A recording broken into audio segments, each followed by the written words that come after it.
This is a production of the Ultimate Homeschool Radio Network.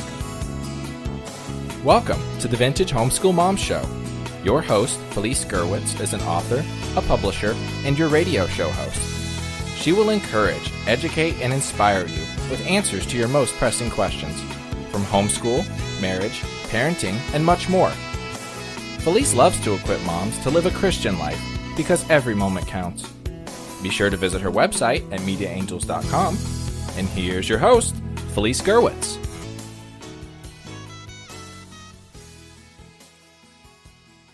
Hey everyone, and welcome. This is Felice Gerwitz with an episode of Vintage Homeschool Moms. Today we are going to talk about the best homeschooling schedule advice ever. Big promises, and hopefully you will enjoy this podcast and find a lot of useful information on the show notes. So you can find all the show notes at vintagehomeschoolmoms.com. Look for episode 285, Best Homeschool Scheduling Advice. And today I want to thank our sponsor, The Well-Planned Gal. One of the great things about scheduling is having a planner, and you can find all kinds of planners over there that will fit your budget and your need, as well as print planner and digital planners as well. So that might be something you want to take a look at, and I have them, and one of my favorites fits in my purse. So I really like that, and I can take it with me on the go.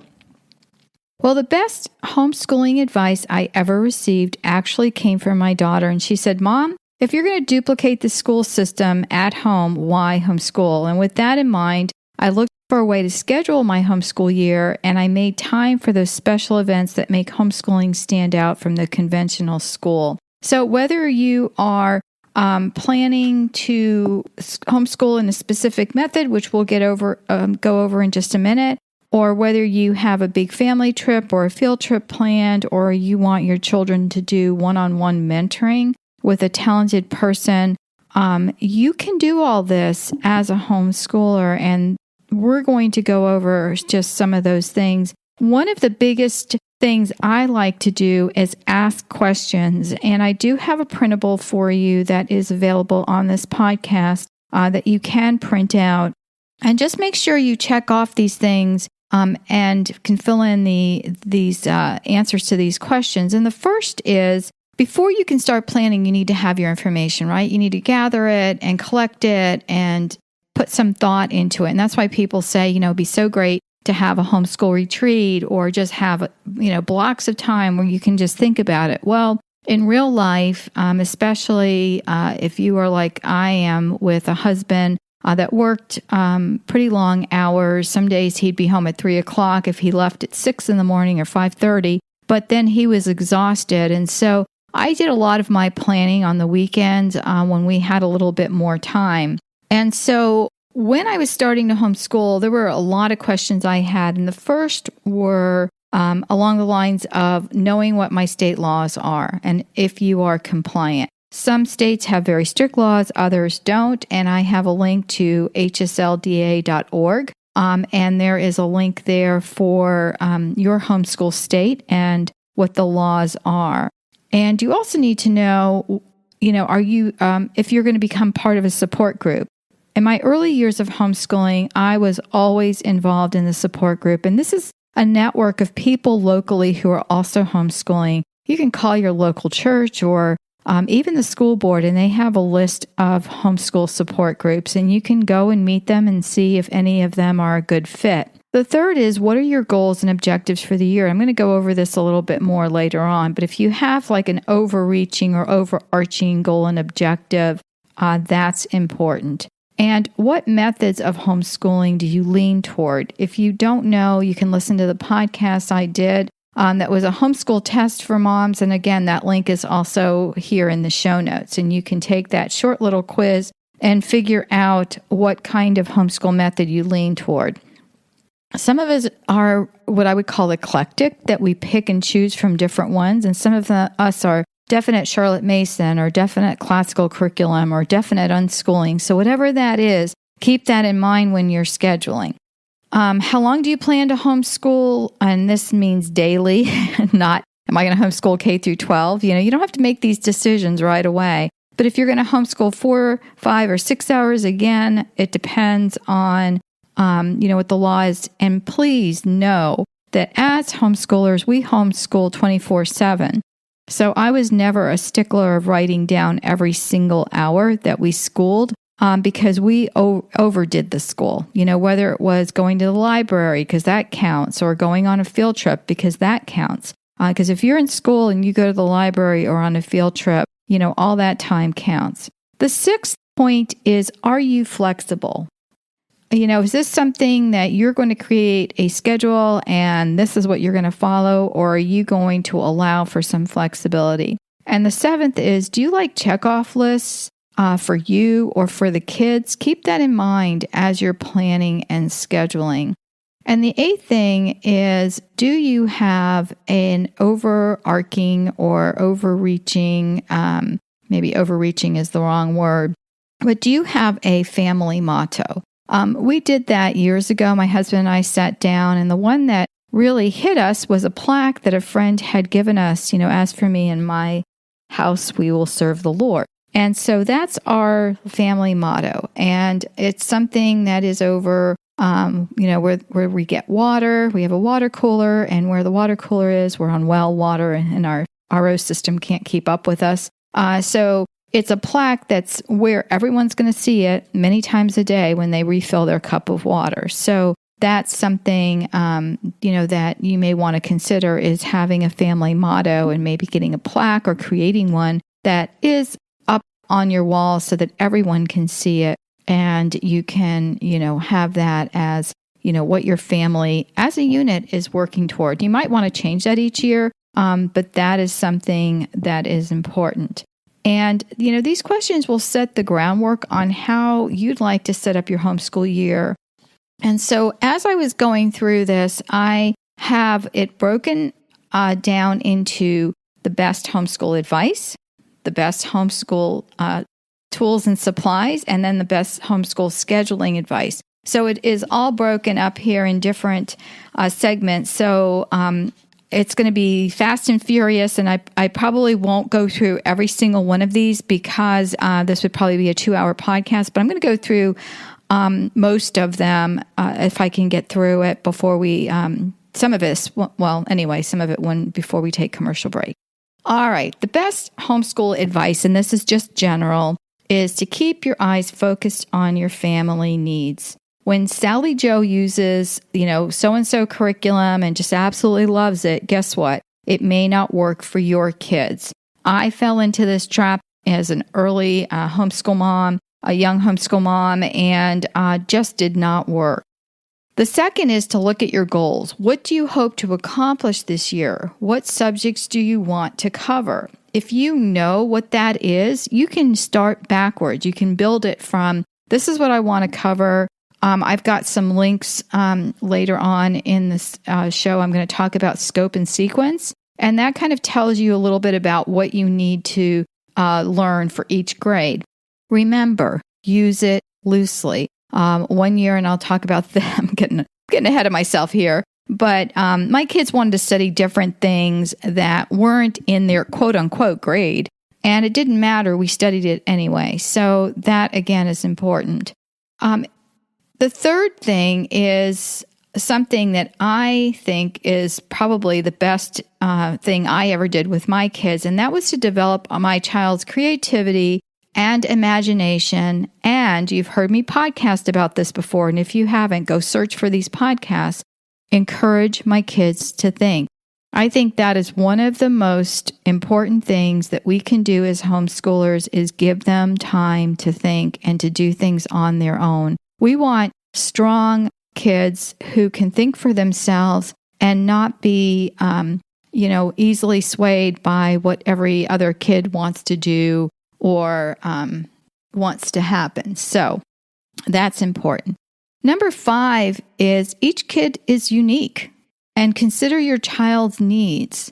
I know that while I love to read, that wasn't something that we could always do with our kids, because some of them were fast readers and some of them were slow readers, and some didn't read until well into their 12 and 13 and 14. But it didn't matter because when they finally got to where they needed to be, and yes, we had to do some remediation, they went to college and they have been doing fabulously well. So again, consider your child's needs. Don't stress it if they're not reading. Don't stress it if they're not getting it that year. You may need to do some remediation, but it will click. Another is number 4. I went out of order, so that was number 5. I'm going to go back one. Number 4 is, what character qualities do you want to work on? If you want to strengthen family relationships, you can select reading materials like Little House on the Prairie when the kids are younger, Anne of Green Gables when they're older. There are tons of great literary works that will help you to encourage your children and work on specific character qualities. And number 6 is, do not try to recreate the public or private school in the home. One of the things I shared with you earlier. Number 7 is, don't forget about you. Do you have help scheduling? If you're not good at it, like I never was good at it, I would recruit friends who were. I would bake something for them or exchange something, and they, come babysit.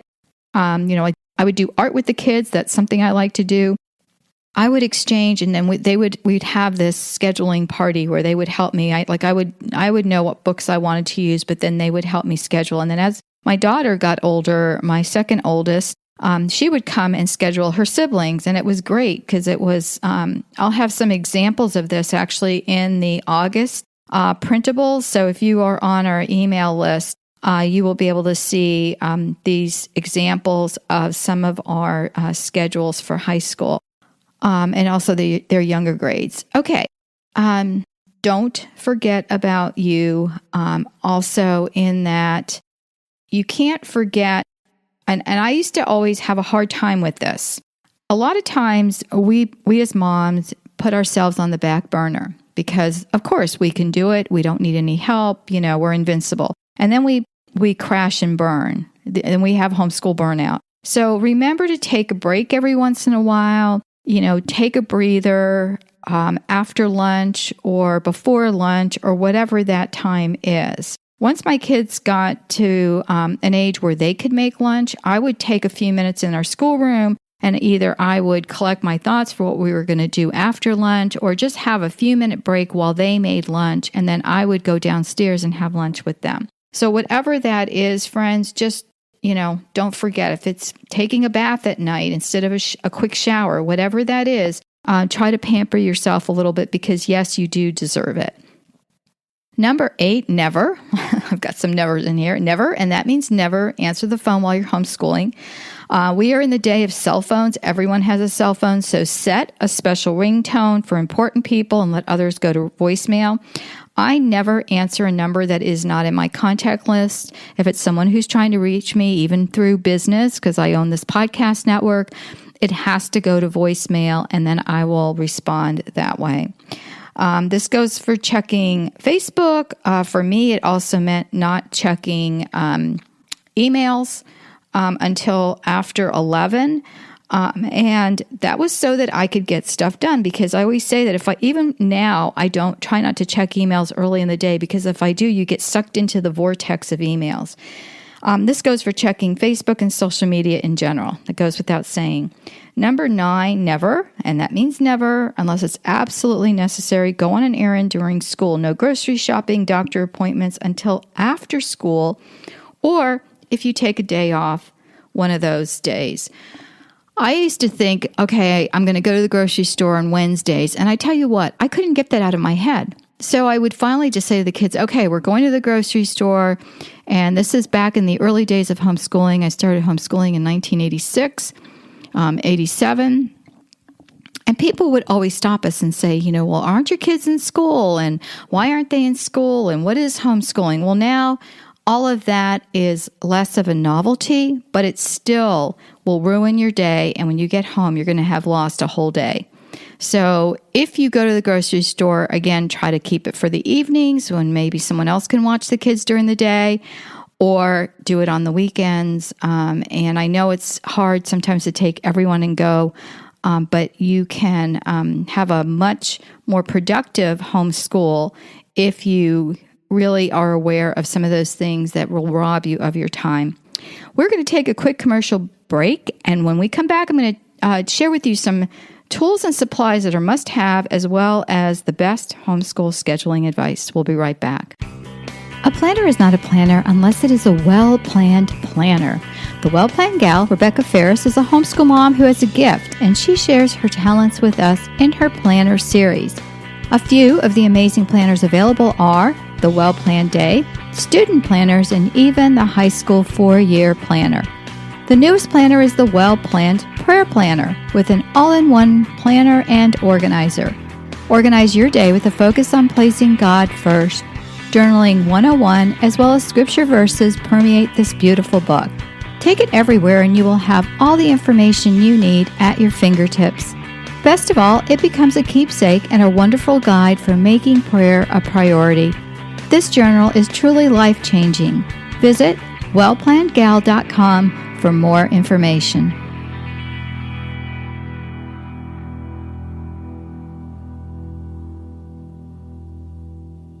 Hey everyone, welcome back. Don't forget to get the show notes at vintagehomeschoolmoms.com. Look for Best Homeschool Scheduling Advice, episode 285. I know I've thrown some other things in here besides scheduling, but these are really important to know, and I think these will be really helpful. And again, the show notes are ones you can print out and tuck away, and you can check off some of these things or take some time to think through some of these questions. All right, tools and supplies. You don't have to spend a fortune, and unfortunately, they are not tax deductible, but these are some things that you can get for your homeschool. Number one is a 3-inch binder, and this is for mom. I used a 3-inch binder, a 3-ring binder, and I began a homeschool master binder when I first began homeschooling, and it contains all the must-have. So I'd have copies of the schedules, important information, everything from information blanks that I could just duplicate, and stuff that I always had to search around and look for. And I finally got smart and said, well, you know what? If I put it in a notebook, I'll know where it is. I have all of the children's evaluations in this binder from the beginning of our homeschool adventure to the end. I had shot records in here. I had everything pertaining to school. When I was a teacher, we had folders back then. Probably everything is digital now. But we had folders for each of the kids, and that contained all of their important information. So I just segmented my binder to each of the kids, and I was able to keep everything together. And it also was easy because I could immediately find the information that I needed. So it was really helpful. The second is a master list, and that is subjects, books, reading books, grade level goals, and so forth. And I had this master list that I kind of did along the lines of a scope and sequence. And again, I'm getting ahead of myself because I'm going to talk about that and where you can get different ones and download them. But I had this master list of things that I wanted. For example, some of our favorite reading books, some of my grade level goals. And if you have multiple children, and you do this once when they're younger and then build with that, then when you go back, because I had 2 older children and then 3 younger, I could go back to what I already had done. It was still in the notebook. And while my older 2 children were in high school, when I started having more children, it was so nice to have those things done. And yes, we didn't do all of the same books. My older kids liked a specific math curriculum, whereas my younger kids liked a different math curriculum better. And so, some of the things that were changed there. But it was so nice. And yes, I also had a file in a Word doc on my computer that was corresponding. And master lists can include supply lists or school activities that we like to do or field trips that were enjoyable. All of their birthdays were there, friends' birthdays and relatives' birthdays, and a calendar of events. So the calendar of events could be just a blank that I would fill in. Now with the planners, like the Well-Planned Gal planners, those have wonderful things that you can make copies of. And if you have the digital, that's even better, I think, because I like to have something printed, but the digital allows you to fill it in and then print it out.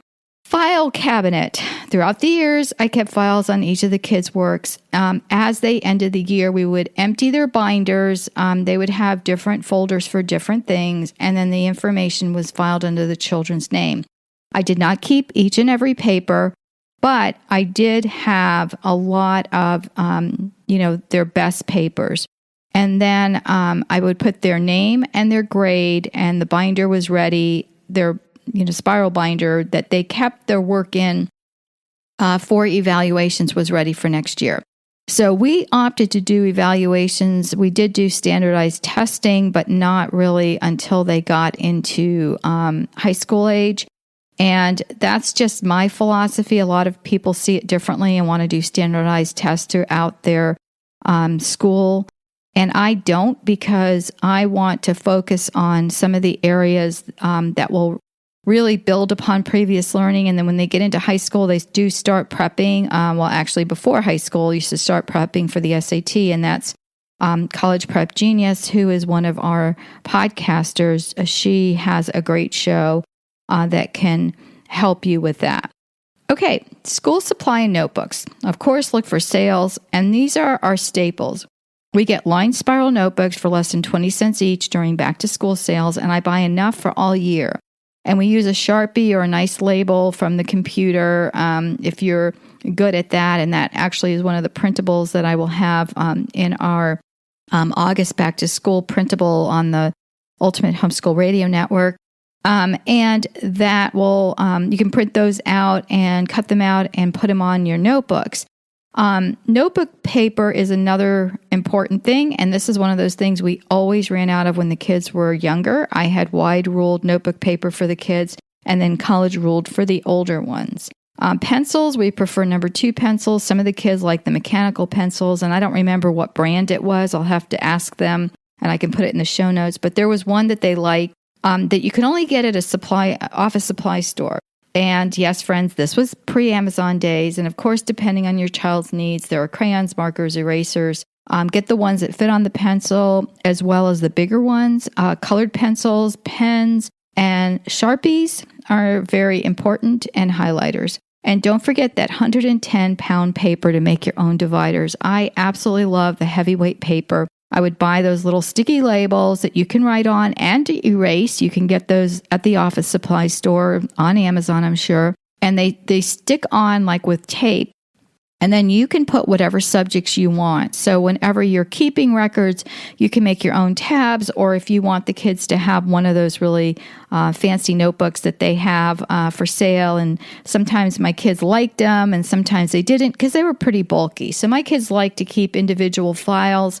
And also, they liked folders that were paper folders, and they'd have pockets in the front and in the back, and then they'd have a place where you could put your papers and, with those little tabby things. So that's just how we kind of evolved into how we kept records. And the best purchases ever, a little bit more expensive, one large dry eraser board, of course, with erasable markers. An electric 3-hole punch to this day we use for everything. A laminator to this day we use for everything. A stapler, a heavy-duty stapler, and that's to make those books kids love to make. You know, when you take a sheet of paper and you fold it in half, staplers do not fit in that middle crease. And so I used to make the kids these books, and then they would illustrate them. We would use them for after field trips. We would make nature guides, and it was super fun. I love sticky notes, so of course I had some of those, and that's always fun. All right, are you ready? Best homeschool scheduling advice. Now, this is a lot of information, so remember, I'm going to tell you, don't get overwhelmed, and then you're going to freak out. Truthfully, this is something that you need to look at and take with a grain of salt. I really just put in things that were very helpful to me. And the first is know your kids. Do you know where they are? Have you ever evaluated them? I used to be able to tell you exactly what my kids could do in math, in science, in reading. I had it all in my head. Of course, I had it written down too. So the next year, I didn't need to worry, gosh, are they going to go into the next level math book? or are we going to take another year and go over this information? I knew. But if you're starting out, you may not know. And so the Well-Planned Gal, who is our sponsor for her planners, I was on her website and I found that she has a placement and evaluation book. And those look awesome. So if you are not sure where your kids should be placed, that's something that you may want to look at. Also, getting organized. Number 2, if you have books and you can't find them, we need to have a place where things go. And the same thing with all of your supplies. If everyone knows where everything goes, it's super easy to pick up. Number 3, freebies. And I just want to say that while there are a lot of sites that say you can get free curriculum or downloads or printables, and I mean some of these websites have been built on the fact that you never have to pay a penny for curriculum, and curriculum is too expensive. The problem with that is that, first of all, you have to print out a bunch of stuff, so hopefully you have a printer that can print cheaply. And secondly, it's all over the place. So how do you know what your kids are learning? And a lot of times, this is all stuff that they're writing, and it doesn't allow for creativity. That's why in a lot of my monthly planners that I've been doing that are geared specifically to each month, I have just lists of ideas. And so you can take these ideas and go off of them rather than having kids just filling in pages. If you're going to do that, just go to the local, store and just buy a whole bunch of fill in the blanks, because I feel like, if you have them and you can get them organized, great.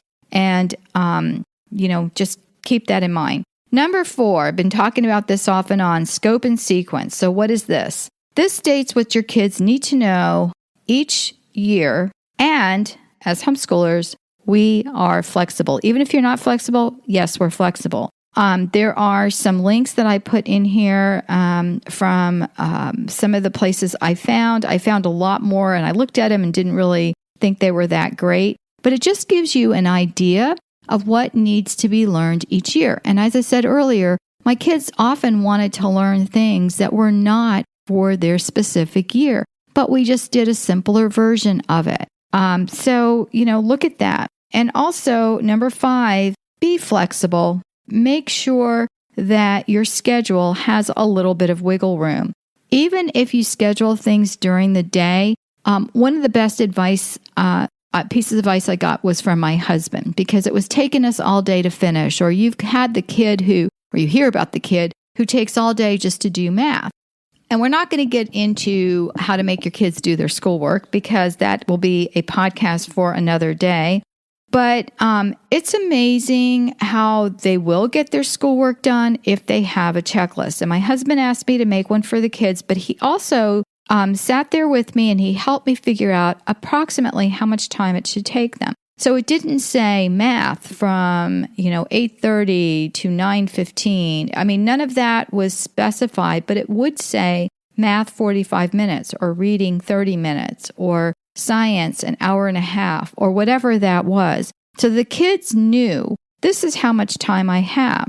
And so that really helped us, and we no longer were able or unable to get through our schoolwork unless there was some kind of interruption.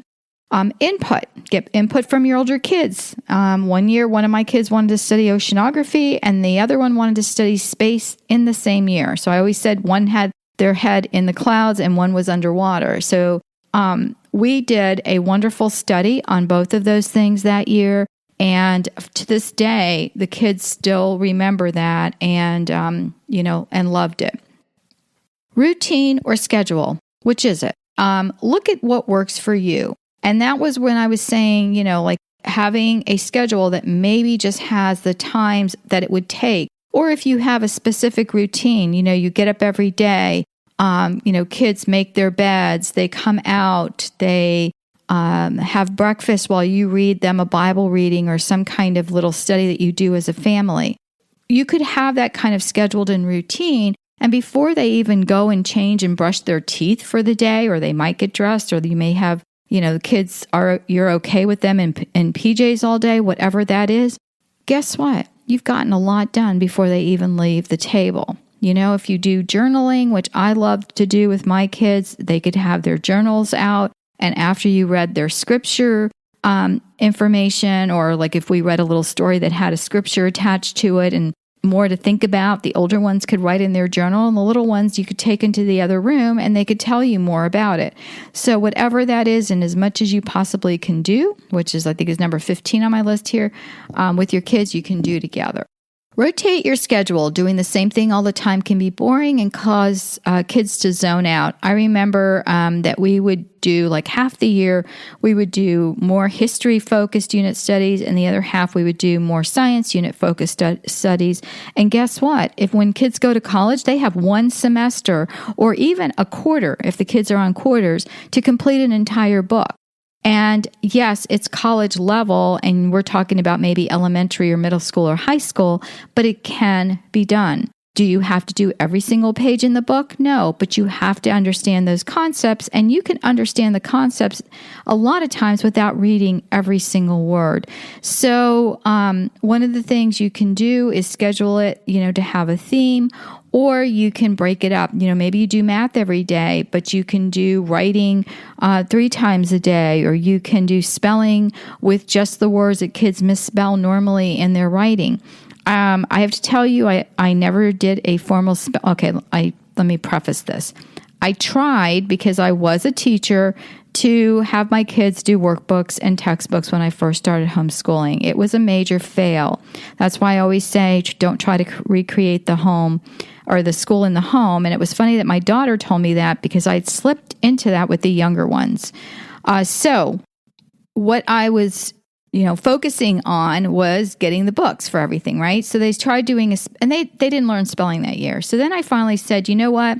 We're going to do a lot of, when we do reading, we're going to do sounds and vocabulary and learning it from books that we're reading. If they didn't know a word, they were supposed to stop me, and we would learn that word or put it on a list or whatever that was. When we did unit studies, we ended up doing a lot of vocabulary. So as they wrote, if there was something that they were spelling incorrectly, we would circle it. Sometimes they would ask me how to spell it, so I would ask them to sound it out.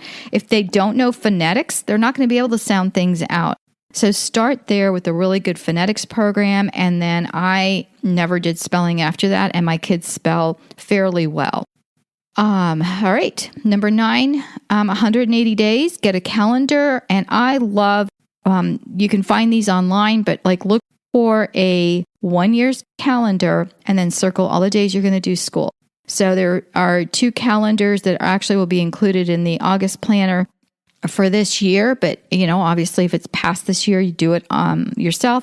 If you have Microsoft Publisher, you can do it in there as well. And what you do is you just circle all those years, and you'll be able to see when you're going to start school and when you're going to end school, and that's always fun. And then taking a break. Like my daughter takes, she homeschools her kids, and she takes all of December off. They've already started homeschooling. So she'll take all of December off and then start early on in January. So, whatever works for you. Homeschool planner, again, Plan Gal planners are my favorite. They're digital, printed, and even a prayer planner. There's also a smaller size that I have that I keep in my purse, and I love it. 11, use checklists. When the kids were little, I had chore checklists, and I had little graphics for each thing that they did. You can find these online under images. You can have the printed out and have the kids, glue them to the chart. If you don't have a word processor or something like that, you can even do it in Word. Super fun to do. I'm going to make myself a note here. I'm going to try to get some in Word for you guys. And I also have a Mac, so I'll try to get it in both formats so you guys can fill them in. But again, that will be in the August planner. But and then I'll try to make myself another note to put it in the show notes. So that way you can print that out, and then the kids can use that checklist each day. It even had a check, something for brushing their teeth and fixing their beds and getting dressed, so that they feel a sense of accomplishment before the day even starts. And then breaks, and I'm not talking about daily breaks. My daughter can take a break in between the day because her kids like to eat. Some of them are grazers and they can eat all day. But I never did because every time I'm not a big snack person, and I think she's compensating for it. I don't know. Sorry, Tina, if you're listening to this. But I felt like after we had a break, if we had a 15-minute break, it was really difficult to get them back into school. So if your kids like to munch or eat or whatever, they can have it while they're doing their schoolwork, as long as it's not messy. And then when I'm talking about breaks, I'm mostly talking about events. So highlight birthdays because we always took the day off, or holidays or field trips, or if you had a catch-up day. Friday was always our game day. So Friday we had all kinds, and I still have them, educational games, and the kids got to play, and it just reiterated what they were learning. So it was awesome. Plan your week. You can do that, and I'm going to talk more about that in the next podcast. Look at your books, divide them by the number of homeschool days and weeks, and if there are 30 chapters, you may need to do one per week. Some books might take 2 weeks to complete a chapter. So, whatever that is, you can do that. Again, you work backwards from, where your kids should be, what kind of books you want, and then how many days you're homeschooling. Number 15 is my most, I think this is a gem, and that is teach kids together. Even though I had one child that was 5 years older than the youngest, and he was 2.5 years older than number 3 was 5 years older than number 5, and he was 2.5 years older than number 4. So it was a stretch for him to work with the youngest, but my youngest was pretty bright. And I think a lot of times our youngest kids just are sponges. They just have so much available to them. And I watch how much they take in because they're not just sitting there watching some little, fun little thing on TV or in front of a tablet or whatever. They are hearing what you're teaching your kids, and it just really stretches them. So as much as you possibly can, you're going to, do things that are age specific, but you can, just like I was sharing with you about the Bible study. So you can do a little Bible verse. You can read a little story. The younger kids are maybe going to draw a picture. The older ones are going to draw in a journal. Some of the other ones may narrate back what you said and tell you about it. So you can still do it by subjects. We did a lot of unit studies when they were younger. That was the method I preferred. As I got older, it became harder to do unit studies, but we still focused on themes. And number 16 is projects. If you're doing a science fair, guess what? You need to start that in the summer and get your paper signed as soon as school starts, and that's grade 6 and up. And I wrote a book called The Insider's Guide to Successful Science Fair Projects. It's available on digital on Media Angels membership, on the first tier, or on Amazon, and I put links in the show notes. Same thing with any kind of art projects that you are, perhaps you have your kids, and that should be another whole podcast. I'm thinking of other podcasts as I'm doing this one. Oh my gosh, can you tell I'm a homeschool mom? But like art projects that can be submitted to contests and things like that. So that's what made me think of contests, because I know of a young man who used to be very good in art. Actually, he is very good in art, and I think he majored in art in college. And he always used to win the Sanibel Ding Darling stamp competition. So his drawings got made into stamps and were part of the nature preserve out on Sanibel Island in Florida's, collection. It was really fun to watch. My daughters also won science fair. Christina won a homeschool state science fair, and she placed second and third in the competition here in town. Homeschooling, she won first. So then she moved on to the upper competition. So there's a lot of places for homeschoolers if you're project oriented, and also to submit their stuff for contests, which also adds fuel to the fire. And if you're doing a big science fair project, guess what? You can add a lot of other things like writing and research and, creativity. I mean, there's a ton of stuff. Okay. And the last thing I want to talk about is high school.